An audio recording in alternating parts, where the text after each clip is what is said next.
स्वागत है आपका ज्ञान और प्रेरणा की इस यात्रा में। नमस्कार मेरे प्यारे दर्शकों, मैं अमिताभ बच्चन, आपका साथी, आपका होस्ट लेकर आया हूं आपके लिए जीवन के उजियारे का सफर। एक ऐसा सफर जो हमें ले जाएगा ज्ञान के सागर में, जहां डुबकी लगाएंगे संत रविदास जी के दोहों में। संत रविदास जी, जिनके दोहे आज भी हमें राह दिखाते हैं, जीवन जीने की कला सिखाते हैं। एक ऐसा खजाना जो भरा पड़ी डिढ़ा है अनमोल रत्नों से, जिन्हें पहनकर हम अपने जीवन को सजा सकते हैं। तो आइए साथ मिलकर चलते हैं इस ज्ञान के पथ पर और जानते हैं संत रविदास जी के कुछ प्रसिद्ध दोहे, जो आज भी उतने ही प्रासंगिक हैं जितने सदियों पहले थे।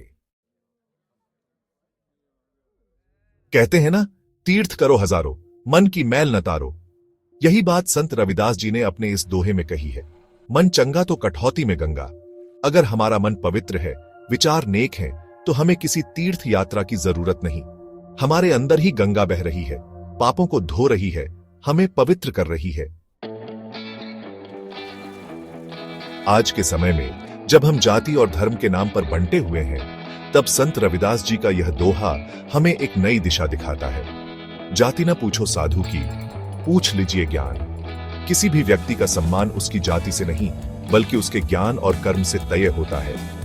एक सच्चा साधु वही है जो हमें ज्ञान का प्रकाश देता है, चाहे वो किसी भी जाति या धर्म का हो।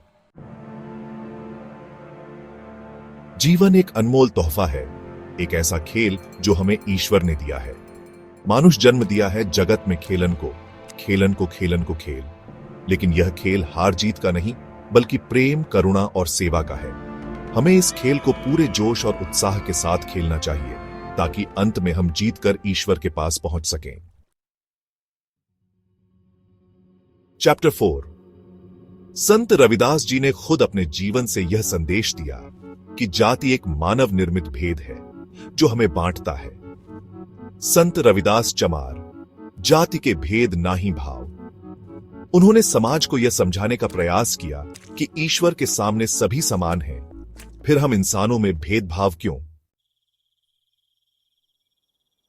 चैप्टर 5। ईश्वर को पाने का मार्ग बहुत सरल है, बस जरूरत है सच्चे मन और श्रद्धा की। हरि को भजे सो हरि को पावे। जो भगवान की भक्ति करता है, उनके नाम का सुमिरन करता है, वह निश्चित ही उनकी कृपा का पात्र बनता है। चैप्टर 6। मोह माया को छोड़ दे, तेरा घर बसे अंदर।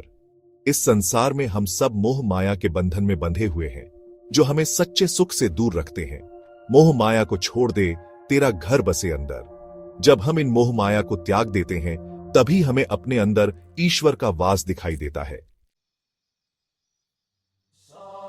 चैप्टर 7। एक नूर तें सब जग उपज्यो, कौन भलो कौन मंदा। ईश्वर ने सभी को एक समान बनाया है, फिर हम इंसानों में भेदभाव क्यों। एक नूर तें सब जग उपज्यो, कौन भलो कौन मंदा। सभी जीवों में ईश्वर का ही अंश है, इसलिए हमें किसी को भी छोटा या बड़ा नहीं समझना चाहिए। चैप्टर 8। तन की जाति न विचारो, मन की जाति विचार। हमारे कर्म ही हमारी असली पहचान है, न कि हमारी जाति। तन की जाति न विचारो, मन की जाति विचार। हमें अपने मन को पवित्र रखना चाहिए, क्योंकि हमारे विचार ही हमारे कर्मों का निर्माण करते हैं। जी लो जीवन को संत रविदास के बताए मार्ग पर। संत रविदास जी के दोहे हमें जीवन जीने की कला सिखाते हैं। इनमें प्रेम, करुणा, समानता और ईश्वर भक्ति का संदेश छुपा है। हमें इन दोहों से प्रेरणा लेनी चाहिए और अपने जीवन को सार्थक बनाना चाहिए, क्योंकि जीवन एक अनमोल तोहफा है, इसे व्यर्थ न गवाएं। तो आइए मिलकर प्रण करें कि हम अपने जीवन को संत रविदास जी के बताए मार्ग पर चलाएंगे और एक सुंदर समाज का निर्माण करेंगे।